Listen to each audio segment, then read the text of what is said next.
이번 이야기는 좀 특이한데요. 며느리가 시댁 현관문을 열쇠공까지 불러서 열어버리려 했다는데 무슨 일인지 바로 알아보겠습니다. 저는 아들 하나를 키우고 있는 36살 여자입니다. 시부모님 때문에 몇 달간 속을 썩다가 결국에는 2판 4판으로 받은 대로 똑같이 해드리고 결국 고민을 해결했습니다. 문제의 시작은 서방님이 결혼하면서 얻은 신혼집입니다. 서방님 결혼자금 때문에 시부모님이 사시던 집을 파셨고 작은 집으로 이사 간다고 집을 알아보러 다니셨어요. 그렇게 한 달 가까이 집을 알아보셨고 그러다가 저희 집에 오시게 된 적이 있었습니다. 그때 제가 동네 자랑을 좀 했거든요. 근데 그럴 만한 사정이 있었습니다. 서방님의 신혼집 있는 동네가 엄청 좋다고 하시더라고요. 그 집은 시부모님이 절반 이상 도와주셔서 구한 거고요. 근데 저희가 결혼할 땐 도움을 많이 받고 하진 않았어요. 금액적으로 보면 저희가 결혼했을 땐 시부모님이 2천만 원 해주셨고 친정에서는 3천만 원 해줬습니다. 그게 끝이에요. 물론 저랑 남편이 사회생활을 일찍 해서 모은 돈이 있어서 그럭저럭 결혼 준비를 했습니다. 빠듯한 돈으로 신혼집을 알아보다 보니 당연히 작은 집에 수도권 외곽에 자리한 동네로 가게 되었고요. 뭐 거기까진 다 괜찮았습니다. 근데 서방님이 결혼할 때는 엄청나게 도와주시더라고요. 제 남편과는 너무 차이가 나서 형제가 맞나 싶었어요. 물론 저희 남편과 서방님의 나이 차이가 크게 나긴 합니다. 서방님은 올해 31살이고 저희 남편은 38살이거든요. 서방님은 대학교에 있는 사무실에서 일하고 있고요. 저희 남편은 직장 생활을 일찍 해서 지금까지 잘 다닙니다. 물론 서방님 월급이 좀 부족하고 그래서 결혼 준비할 때 모아놓은 돈이 없는 것도 알고 있습니다. 다 이해합니다. 그래서 결혼할 때도 많이 도와주신 거 괜찮습니다. 다 좋아요. 근데 우리 집에 오셔서 제 앞에서 서방님네 신혼집 자랑을 그걸 시부모님이 하시면 제가 속이 상할 수밖에 없잖아요. 근데 그게 끝이 아니었어요. 더 심각한 일이 생겼습니다. 시아버님은 저희 동네 이곳저곳을 물어보셨어요. 그때 저는 서방님 신혼집에 밀리지 않으려고 동네 자랑을 조금 과장을 붙여서 시아버님에게 했고요. 살기 좋은 동네라고 제가 동네 자랑을 한참을 했습니다. 근데 그게 문제였어요. 시부모님이 저희 동네로 이사를 오신 겁니다. 오신 이유가 저 때문이라네요. 제가 너무 좋다고 해서 오셨다면서 그 이야기를 듣자마자 하늘이 무너지는 것 같았습니다. 저희 집 맞은편으로 이사 오셨어요. 눈에 힘주고 보면 집안이 보일 정도로 가깝습니다. 소리치면 들릴 정도예요. 처음에 시부모님 이사 소식을 듣고 그게 저희 동네라는 사실을 알자마자 바로 남편에게 전화했고요. 무슨 수를 써서든 반드시 이사를 막으라고 소리를 질렀습니다. 남편은 한참을 웃더니 저보고 그때 왜 그렇게 동네 자랑을 했냐고, 그것 때문에 이사 오시게 된 거라고, 막고 싶으면 스스로 막아보라고 하더군요. 정말 돌아버리는 줄 알았어요. 그렇다고 제가 시아버님에게 전화해서 이사 오시지 말라고 다시 생각해보니 저희 동네가 좋지 않다고 말할 수도 없고 아무리 동네가 좋아도 그렇지 어떻게 코앞으로 오시나요? 그렇게 동네로 들어오는 시댁 이삿짐 트럭을 보며 정말 할 말을 잃었습니다. 온몸으로 트럭을 막아서고 싶을 정도였으니까요. 결국 그렇게 저희 앞동으로 오셨어요. 바로 앞동에 사시니까 이게 분가도 아니고 합가도 아니고 저희 집이 그냥 별채 같은 기분입니다. 시도 때도 없이 오시고요. 식사도 하러 오시고 음식 재료를 들고 오세요. 제가 어느 날은 정말 심장이 떨어져 나가는 줄 알았습니다. 그때가 아침이었는데 저희 아이 어린이집에 데려다주고 집에 와서 집안 청소를 싹 다 해놓고 소파에 누워 있었어요. 그때 너무 피곤해서 깜빡 잠이 들었습니다. 그리고 한 30분 정도 지났을 때 잠에서 깼는데 눈을 뜨자마자 제 눈앞에 하얀색 털뭉치 같은 게 보였어요. 그게 뭔가 하고 자세히 보니 시아버님 뒤통수였습니다. 너무 놀라 저도 모르게 소리를 지르고 시아버님은 제가 지르는 소리에 깜짝 놀라 같이 소리를 지르셨고요. 그러자 주방에서 시어머님이 뛰어나오셨네요. 순간 제가 시댁으로 순간이동을 했나 싶었습니다. 잠깐 낮잠을 자고 일어나니 눈앞에 시부모님들이 계셔서 너무 놀랐네요. 저희 현관 비밀번호를 지난번에 알게 되셨거든요. 그게 문제였습니다. 제가 외출했을 때 시어머님에게 전화가 왔어요.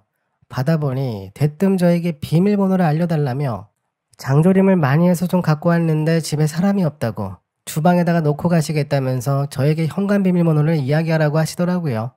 그 상황에서 제가 어떻게 그냥 현관문 앞에다 놓고 가시라고 말할 수 있겠나요? 그때 제가 좀 멀리 나와 있는 상황이어서 기다리시라고 이야기할 수도 없었고요. 순간 엄청나게 갈등했었지만 결국엔 저희 집 현관 비밀번호를 제 입으로 시어머니께 이야기해드렸어요. 그날부터 시작이었습니다. 정말 너무 자주 오셨고요. 나중에는 시아버님도 계속 오시더라고요. 오시기 전에 미리 연락 한 번 주신 적 없었고요. 그냥 들어오십니다. 초반에는 그래도 현관 벨을 누르고 나서 들어오셨는데 어느 순간에는 그냥 막 들어오시더라고요. 그것 때문에 남편하고 엄청나게 싸웠습니다. 시부모님들이 너무 자주 오셔서 힘들다고 이야기했더니 남편은 계속 그러게 왜 알려드렸냐고 그게 다 제 탓이라고 하는 거예요. 일주일을 마음고생을 하다가 결국엔 제가 제 손으로 현관 비밀번호를 바꿨고요. 도저히 살 수가 없어서 그냥 바꿔버렸습니다. 그리고 그 다음날 또 난리가 났어요. 시아버님에게 전화가 오더니 저보고 현관문이 고장났다고 문이 갑자기 열리지 않는다고 하시더라고요. 그래서 어디 현관문이 고장났냐고 여쭤보니 저희 집 현관문이래요. 당장 열쇠공을 불러 문을 부순다고 하셔서 너무 놀라 다시 비밀번호를 원래대로 바꿔놨습니다. 지금 와서 생각해보면 시아버님이 다 알고 말씀하신 것 같기도 해요. 그렇게 또 보름이 넘도록 저희 집은 별채가 되었습니다. 이제는 아침 식사를 와서 하시고요. 새벽같이 오셔서는 시어머님이 음식 준비를 하십니다. 전 그 소리에 깨고요. 그렇게 아침 식사 준비를 다 하면 정말 신기하게도 그 시간에 맞춰서 시아버님이 들어오세요. 그렇게 시부모님과 남편과 다 모여 앉아서 아침을 먹습니다. 아니, 이럴 거면 합가를 하던가. 이게 지금 뭐 하는 건지 저도 환장하겠더라고요. 시아버님은 아침 식사를 하시면 거실에서 TV를 보시며 낮잠을 편안하게 주무십니다. 저는 그동안 스트레스를 너무 많이 받아서 정말 머리털이 다 빠지는 줄 알았습니다. 오지 말라고 너무 세게 이야기하기도 마음에 걸렸고요. 그게 한번 미친 척하고 그냥 확 세게 이야기하고 싶어도 바로 맞은편에 사시니까 그것도 쉽지 않더라고요.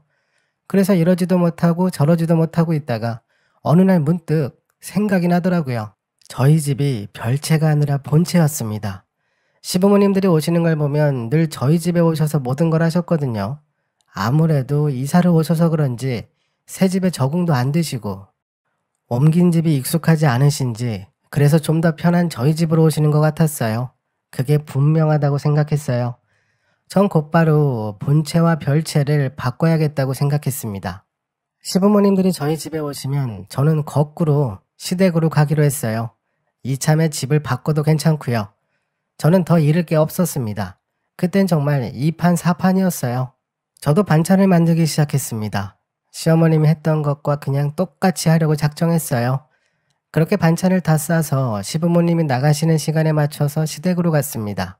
시댁 앞에 가서 벨을 눌러보니 역시 아무도 없었습니다. 곧장 시어머니께 전화해서 현관 비밀번호를 여쭤봤어요. 몇 번 거절하시다가 나중에는 알려주시더라고요.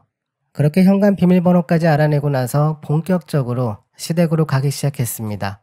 아침부터 가서 저도 똑같이 식사 준비를 했고요. 남편도 와서 같이 식사했네요. 아침 식사를 마치고 집에 돌아가지 않고 계속 시댁에 있었고요. 나중에는 시어머님이 제발 좀 가라고 하셔서 잠깐 나갔다가 아이 데리고 또 다시 갔어요. 한 번은 제가 낮에 불쑥 시댁으로 간 적이 있습니다. 과일 봉지를 들고 무작정 가서 비밀번호를 누르고 그냥 냅다 현관문을 열고 들어갔어요. 그때 난리가 났습니다. 거실에는 시아버님이 속옷바람으로 TV를 보고 계셨고요.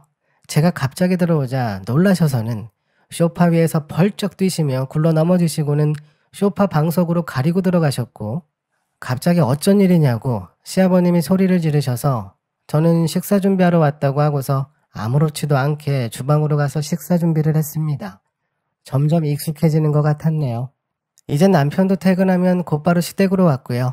그렇게 점점 시댁에 머무는 시간이 길어졌습니다.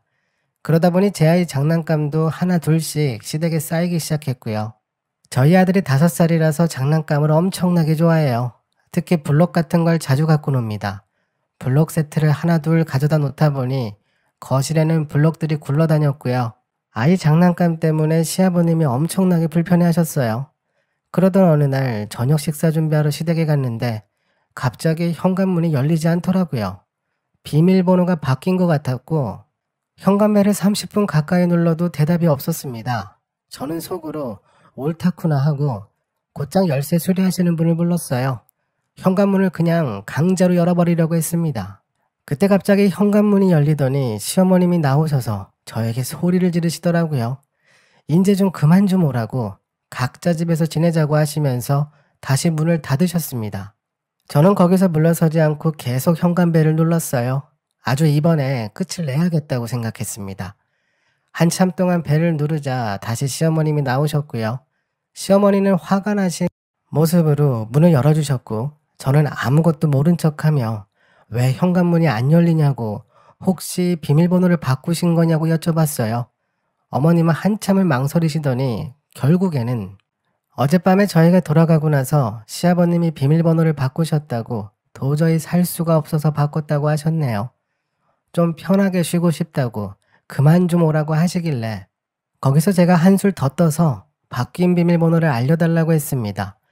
그때 거실에 계시던 시아버님이 기겁하며 현관에 나오시더니 절대 알려줄 수 없다고 하시며 그럼 니들도 비밀번호를 바꾸고 알려주지 말라고 이제 서로 각자 집에서 좀 편하게 살자고 하셨습니다. 전 최대한 아쉬운 표정을 지으며 집으로 돌아왔고요. 오자마자 바로 현관 비밀번호부터 바꿨습니다. 시부모님이 이사 오신 지 3개월 만에 거의 빼앗겼던 저희 집을 다시 찾았네요. 그날부터 시부모님들이 찾아오시는 일은 없었습니다. 지금 거의 2달 가까이 지났는데 아직도 저희 집에 오실 때 연락 먼저 주시고 오십니다. 이젠 시부모님들도 동네에 적응하셔서 친구분들도 생기시고 매우 바쁘세요. 저희가 시댁에 간다고 해도 오지 말라고 하실 정도네요. 다음번에도 무슨 문제가 생기면 입장 바꿔서 완전히 똑같이 따라해보려고 합니다. 그게 또 방법이네요. 제가 준비한 이야기는 여기까지입니다. 이번 사례는 역지사지가 떠오르게 되네요. 현명하게 잘 해결하신 것 같습니다. 편한 차림으로 거실 소파에 누워있다가 갑자기 며느리가 들어오면 엄청나게 놀라긴 할 것 같네요. 열쇠공을 불러다 시댁 현관문을 열어버릴 생각을 하셨다니 며느리분도 정말 보통이 아니시네요. 아주 통쾌합니다. 오늘도 저희 영상을 시청해주셔서 정말 감사합니다. 아직 많이 부족하지만 점점 발전하는 모습 보여드리겠습니다.